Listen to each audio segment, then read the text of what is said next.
Je voudrais aussi remercier tous ceux qui ont rendu possible cette exposition par leur soutien, Gazden, leur implication.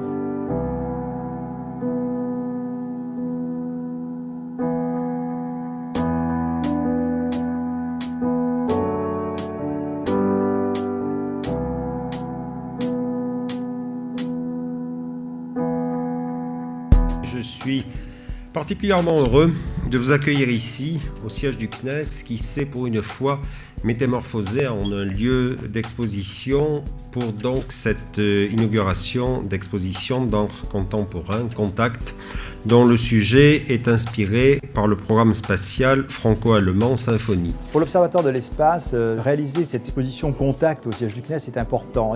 Elle est même emblématique et au cœur du programme Art Sciences que nous développons au CNES. Il s'agissait d'un appel à projet à partir d'un matériau d'archives. Or, il faut savoir que les artistes, aujourd'hui, depuis quelques années maintenant, ont pris pour habitude de s'intéresser aux archives, de travailler avec des archives. Je me suis demandé comment on pouvait essayer de transcrire aujourd'hui cette espèce de fascination qui apparaissait dans les images de l'époque pour cet objet qu'ils étaient en train de construire, qui était ce satellite. D'où cette idée de concevoir cette fiction, de dire que Symphonie, ce n'était pas un programme de satellite, mais un programme expérimental d'implant psychotronique, donc un implant cérébral qui permettrait aux personnes équipées de communiquer par ondes radio.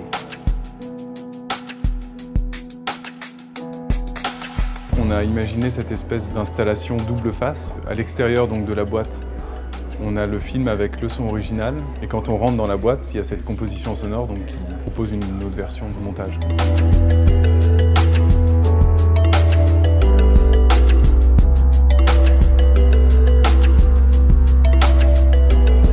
J'ai décidé de travailler dans une époque là, qui était à peu près l'été 74, où il y aurait un cadre dans lequel les Allemands et les Français pourraient se rencontrer et puis voir ces images-là. Ces images-là qui sont les images de la maquette en 74, qui présentent donc un projet, Symphonie sous forme de projet.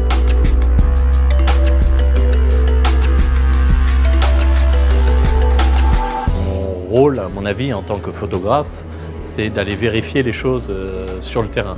Donc je me suis rendu en Allemagne et je me suis rendu en France pour photographier les restes sur Terre de ce programme spatial. Dans l'accrochage, je représente la symétrie déjà de ce programme.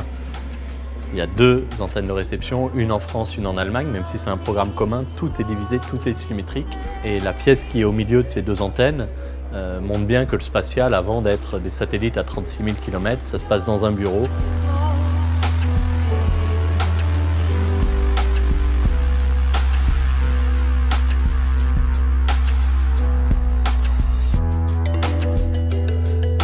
Je me suis dit, ils vont pas me croire, ils s'y connaissent là-bas, donc je vais pas leur faire croire que je suis astrophysicien ou que je suis marionnettiste non plus. D'ailleurs, les marionnettes sont quelque chose d'assez grotesque souvent, voire maladroite.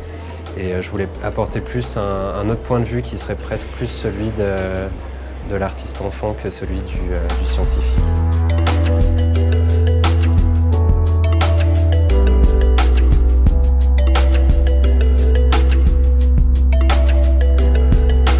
Je tiens à garder cette vision un peu naïve justement parce que je pense qu'on a aussi besoin de rêves pour continuer à créer, à avancer aussi en général. Et j'ai quand même pris conscience bien sûr de nouvelles choses. En venant visiter l'espace une fois, il y avait une conférence et je me suis rendu compte que l'approche était vraiment tout autre de celle que je pouvais avoir. Mais je pense qu'il faut peut-être des deux pour que ces projets-là avancent aussi. Le rapport que les artistes ont entretenu avec cet imaginaire-là de l'espace, en même temps ce projet très concret, il y a plein de propositions qui sont assez différentes et en même temps assez homogènes dans la façon qu'elles ont d'aborder le fantasme que ça engendre. Ce qui m'a plu, c'est que c'est des œuvres sur l'ambiance, quoi. Ça m'a bien dépaysé, donc merci beaucoup pour les vacances dans l'espace. On sent qu'il y a eu des artistes qui se sont posés des questions, qui ont regardé des images, qui les ont emmagasinées et qui en ont fait un objet qui est une pièce d'art. Et du coup, je pense que ça marche bien.